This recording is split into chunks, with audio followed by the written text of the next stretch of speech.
మాజీ మంత్రి కాకానితో మాజీ డిప్యూటీ సీఎం నారాయణస్వామి ములాఖత్ అయ్యారు. సెంట్రల్ జైల్లో కాకానితో మాట్లాడిన ఆయన కూటమి ప్రభుత్వం అభివృద్ధిని పక్కన పెట్టి అక్రమ కేసులు పెడుతుందని ఆరోపించారు. సభ్యత్వాన్ని ప్రభుత్వాన్ని ప్రశ్నిస్తే కేసులు పెట్టి ఇబ్బందులు గురిచేస్తున్నారని మండిపడ్డారు. జగన్కు వస్తున్న ఆదరణ చూసి ఓర్వలేక కేసులు పెడుతున్నారని, వచ్చే ఎన్నికల్లో రాబోయేది తమ ప్రభుత్వమేనని వ్యాఖ్యానించారు.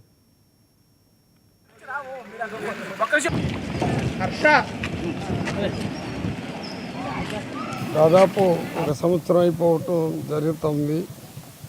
ఈ సంవత్సరంలో చంద్రబాబు నాయుడు గారు డెవలప్మెంట్ ఎట్లుండదంటే, కేవలం జగన్మోహన్ రెడ్డి ఎవరైతే జగన్మోహన్ రెడ్డికి గట్టిగా సపోర్ట్ చేస్తుండారో వాళ్ళపైనంతా ఇటువంటి కేసులు పెట్టి డైలీ ఎన్ని కేసులు పెట్టాలి, ఏ విధంగా హరాస్మెంట్ చేయాలనే దృక్పథం తప్ప, ఇది మీకు కూడా తెలుసు కానీ మీరు మాట్లాడలేరు.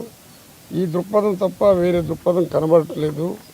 ఈరోజు గోవర్ధన్ రెడ్డి గారిని చూసేదానికి వచ్చినప్పుడు నిజంగా ప్రతిరోజు అరెస్ట్ చేసిన రోజు ఒక కేసు అయితే రోజు రోజుకి కేసులు పెట్టుకుంటూ పోతుంటే, ఇది హైకోర్టుకు తెలుసు, సుప్రీంకోర్టుకు తెలుసు, అన్ని కోర్టులు కూడా తెలుసు.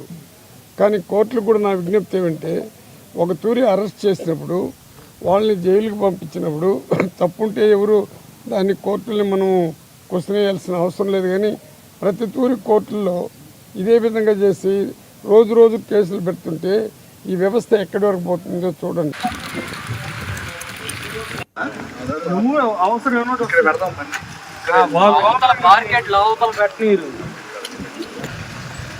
సార్ మీరు సైడ్